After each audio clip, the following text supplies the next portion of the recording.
ഹരേ കൃഷ്ണ. സർവം ശ്രീകൃഷ്ണാർപ്പണമസ്തു. കണ്ണൻ്റെ രാധാ ചാനലിലേക്ക് എല്ലാവർക്കും സ്വാഗതം. ഇന്ന് ഞാനിവിടെ പറയാൻ വന്നിരിക്കുന്നത് ഒരു ശ്രീകൃഷ്ണ ക്ഷേത്രത്തിൻ്റെ ഉത്ഭവത്തെ പറ്റിയാണ്. അത് മറ്റെങ്ങുമല്ല, എൻ്റെ സ്വന്തം നാട്ടിലെ ശ്രീകൃഷ്ണ ക്ഷേത്രത്തിൻ്റെ കാര്യമാണ് പറയുന്നത് കേട്ടോ. അത് ഉത്ഭവിച്ചത് എങ്ങനെയാണെന്നാണ് പറയുന്നത്. ഒരു 48 വർഷം മുന്നേ നടന്ന കാര്യമാണ്. 48 വർഷം മാത്രമേ ആയിട്ടുള്ളൂ ആ ഒരു ക്ഷേത്രം ഉണ്ടായിട്ട്, ക്ഷേത്രം ഇവിടെ പണി കഴിപ്പിച്ചിട്ട്. അപ്പോൾ അതിനെപ്പറ്റി അത് എങ്ങനെയാണ് അതവിടെ വരാനിടയായതെന്നുള്ള കാര്യമാണ് ഞാനിപ്പോൾ നിങ്ങളോട് പങ്കുവെക്കുന്നത്. അത് നിങ്ങൾ കൂടി അറിയണമെന്ന്, എന്നിലൂടെ അറിയണമെന്ന് എനിക്കൊരു ആഗ്രഹം തോന്നിയത് കൊണ്ടാണ് ഇന്നിപ്പോൾ ഈ ഒരു കാര്യം പറയാമെന്ന് വിചാരിക്കുന്നത്.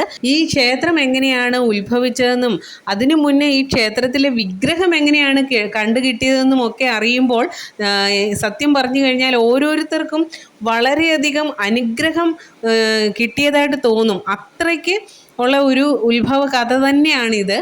ഇത് നടക്കുന്നത് 48 വർഷങ്ങൾക്ക് മുൻപ് നടന്ന ഒരു സംഭവമാണ്. 48 വർഷം മുന്നേ നടന്ന കാര്യമാണ്. അപ്പോൾ ഇപ്പോൾ ഈ ക്ഷേത്രം നിലനിൽക്കുന്നതിന് നേരെ എതിർവശത്തായിട്ട് ഒരു ക്രിസ്ത്യൻ കുടുംബം താമസിച്ചിരുന്നു. ആ വീട്ടിലെ ഗ്രഹനാഥൻ്റെ പേര് തോമസ് എന്നായിരുന്നു. അദ്ദേഹം നിരന്തരമായിട്ട് അദ്ദേഹത്തിന് സ്വപ്ന ദർശനം കൊടുക്കുകയാണ്. സ്വപ്നത്തിൽ എന്താ പറയുന്നതെന്ന് ചോദിച്ചാൽ, ആ പറമ്പിലായിട്ട് ഒരു പൊട്ടക്കിണർ, ഉപയോഗശൂന്യമായ ഒരു കിണർ ഉണ്ടായിരുന്നു.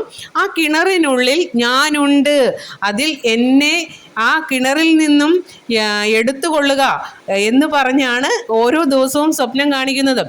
അദ്ദേഹം ആദ്യമൊക്കെ വിചാരിച്ചു സ്വപ്നമല്ലേ എന്ന് വിചാരിച്ച് അദ്ദേഹം അതിനെ തള്ളിക്കളഞ്ഞു.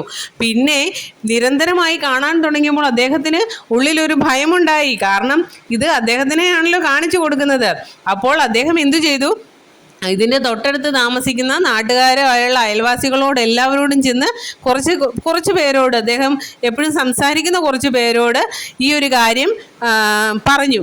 അദ്ദേഹം പറഞ്ഞു, ഇതുപോലെ ഞാനൊരു സ്വപ്നം കാണുന്നുണ്ട്, എന്താണ് അതിലെ യാഥാർത്ഥ്യമെന്ന് എനിക്ക് അറിയില്ല, നിങ്ങൾ എന്താണെന്ന് വെച്ചാൽ അതിൻ്റെ ബാക്കി ചെയ്തു കൊള്ളുക എന്ന് പറഞ്ഞു.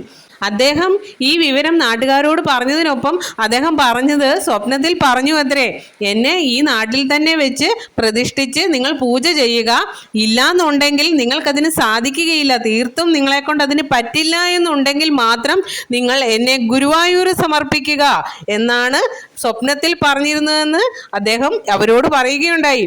അവരുടനെ തന്നെ എന്ത് ചെയ്യണമെന്നറിയാതെ ആകപ്പാടെ വേവലാതിയായിപ്പോയി. ഇങ്ങനെ ഒരു കാര്യം ആദ്യമായിട്ടാണ് എല്ലാവരും കേൾക്കുന്നത്.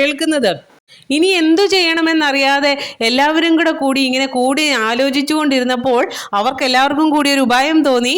അവർ പറഞ്ഞു, അവരെല്ലാവരും കൂടി നിശ്ചയിച്ച് ഒരു ജ്യോതിഷനെ പോയി കണ്ടു, പ്രശ്നം വെപ്പിക്കാം, എന്നിട്ട് അദ്ദേഹം എന്താണ് പറയുന്നതെന്ന് വെച്ചാൽ അതുപോലെ ചെയ്യാമെന്ന് തീരുമാനമെടുത്തു. അവരെല്ലാവരും കൂടി ആ ജ്യോതിഷനെ പോയി കണ്ടപ്പോൾ ആ പ്രശ്നത്തിൽ തെളിഞ്ഞത് ഈ സ്വപ്നം സത്യമാണ്, നിങ്ങൾ അതിന് വേണ്ടത് ചെയ്തു കൊള്ളുക എന്നാണ് പറഞ്ഞത്. അപ്പോൾ കിണറിനുള്ളിൽ ഉണ്ടെന്നാണല്ലോ പറഞ്ഞത്. കുറേ അധികം ആൾക്കാർ, ഈ നാട്ടുകാരായ കുറേ അധികം ഭക്തന്മാരായ ആൾക്കാർ ഭജനമിരുന്നു. ഭഗവാനെ പെട്ടെന്ന് കണ്ടുപിടിക്കാൻ സാധിക്കില്ല, കിണറിൽ നോക്കിയപ്പോൾ കണ്ടില്ല. അപ്പോൾ ഭജനമിരുന്നു, പക്ഷെ പ്രശ്നം വെച്ച് നോക്കിയപ്പോഴും ഉണ്ടെന്നാണല്ലോ പറഞ്ഞത്.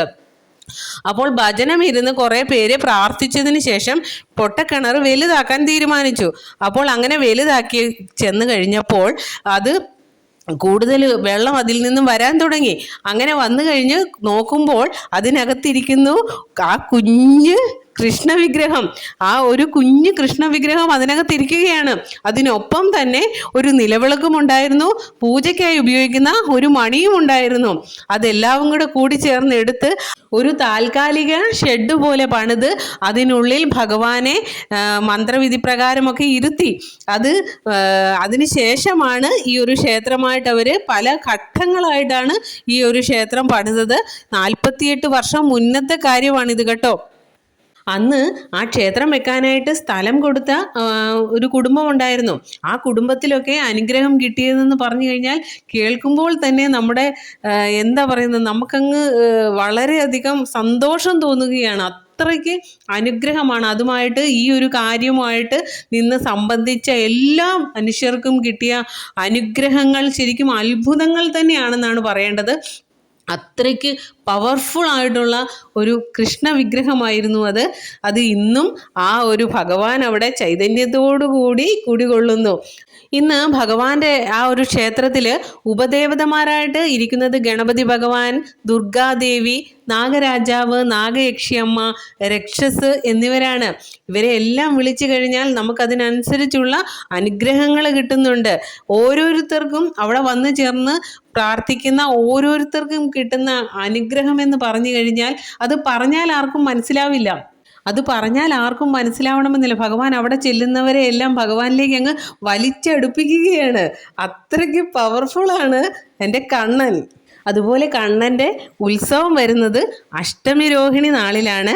അഷ്ടമി രോഹിണി നാളിൽ ഭഗവാന്റെ ഉത്സവം ഞങ്ങളെല്ലാവരും കെങ്കേമമായിട്ടാണ് ആഘോഷിക്കുന്നത്. കണ്ണൻ്റെ ഈ ഉത്ഭവത്തെ പറ്റി കേട്ട എല്ലാവർക്കും കണ്ണൻ്റെ അനുഗ്രഹം ഉണ്ടാകട്ടെ എന്ന് നിറഞ്ഞ മനസ്സോടുകൂടി പ്രാർത്ഥിച്ചുകൊണ്ട് ഹരേ കൃഷ്ണ, സർവം ശ്രീകൃഷ്ണാർപ്പണമസ്തു.